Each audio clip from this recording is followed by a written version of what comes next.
The dream of owning a home has been a cornerstone of the American dream for generations. Yet today, millions of Americans are discovering that dream is slipping further out of reach. In cities across the country, home prices have skyrocketed, while wages have barely moved. Rent is climbing faster than ever, leaving people trapped in cycles of uncertainty and financial strain. The roots of this crisis are deep and multifaceted. Homeownership rates have been declining steadily for decades. Millennials and Gen Z, the first generations to face a post-recession housing market, are finding that saving for a down payment is almost impossible. In many urban areas, housing costs now consume more than 50% of a renter's income. Meanwhile, investors have shifted their attention from stocks to real estate, buying up properties and driving prices even higher.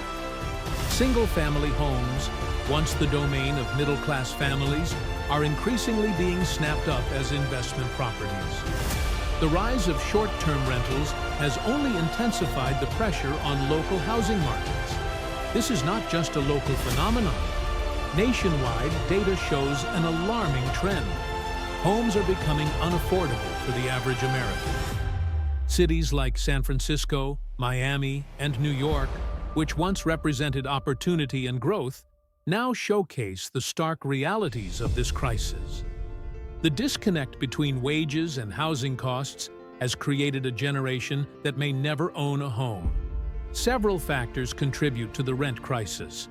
First, there is a shortage of housing supply. Decades of underbuilding, zoning restrictions, and the slow pace of construction have created an imbalance between supply and demand. As more people move into urban centers, the limited housing stock pushes both home prices and rents higher. Interest rates, once at historic lows, have begun to rise. While this may slow some investment activity, it also increases monthly mortgage payments, pricing out first-time buyers. Inflation further exacerbates the situation, raising the cost of living while wages stagnate. Investor activity is another major driver. Large corporations and private equity firms are purchasing single-family homes, often paying above market value.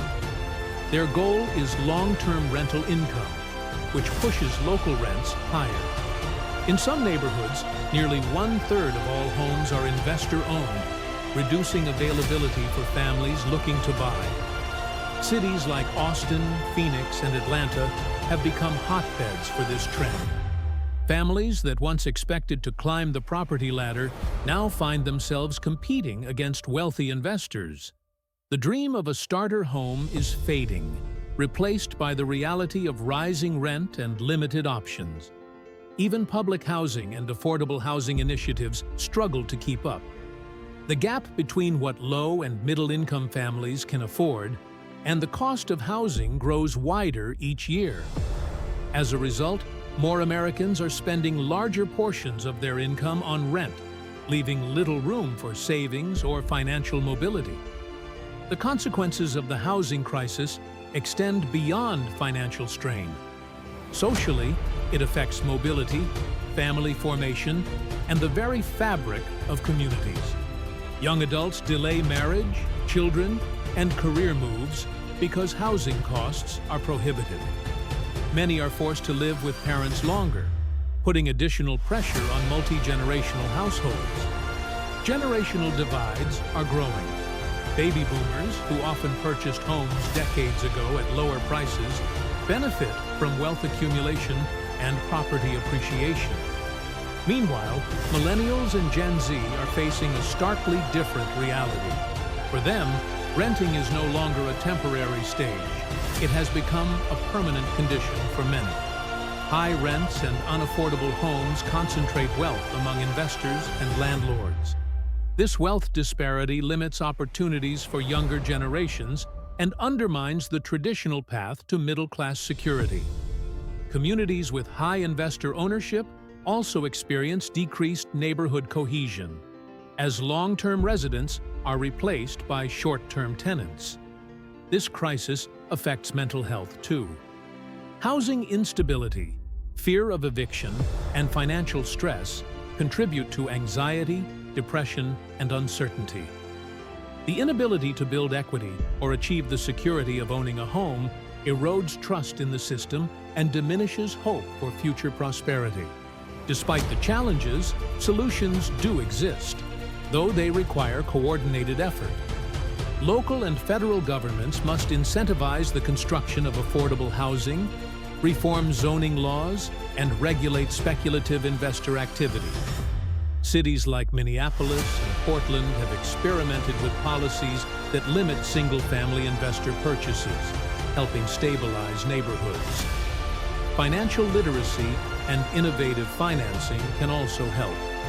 Programs that reduce down payment requirements, provide low-interest loans, or support cooperative housing models give prospective buyers a chance to enter the market. Some cities are exploring rent-to-own programs where renters gradually gain equity in their homes. Technology and alternative housing models also offer hope. Modular homes, micro-apartments, and co-living spaces can increase supply efficiently. Nonprofits and community land trusts are creating permanently affordable housing options, shielding residents from market speculation. However, the path forward is challenging. Economic trends, population growth, and investor activity may continue to push prices higher. Without decisive action, millions of Americans could remain permanently priced out, cementing the divide between property owners and renters. The rent crisis is more than a housing problem. It is a societal one. It touches careers, family life, mental health, and the American dream itself. While some may still achieve homeownership, the reality is that millions will struggle for decades to come. Understanding the forces behind this crisis is crucial. Awareness can drive action, whether through policy advocacy, smart financial decisions, or community initiatives. As cities and investors adapt, individuals must also navigate this challenging landscape, balancing the desire for stability with the realities of the market. In the end, the rent crisis is a stark reminder. Housing is not just a commodity. It is a fundamental part of our society. And when it fails, the consequences are felt by everyone. For those watching, the question remains, how will you respond? And what steps can you take to secure your place in a housing market that seems increasingly out of reach?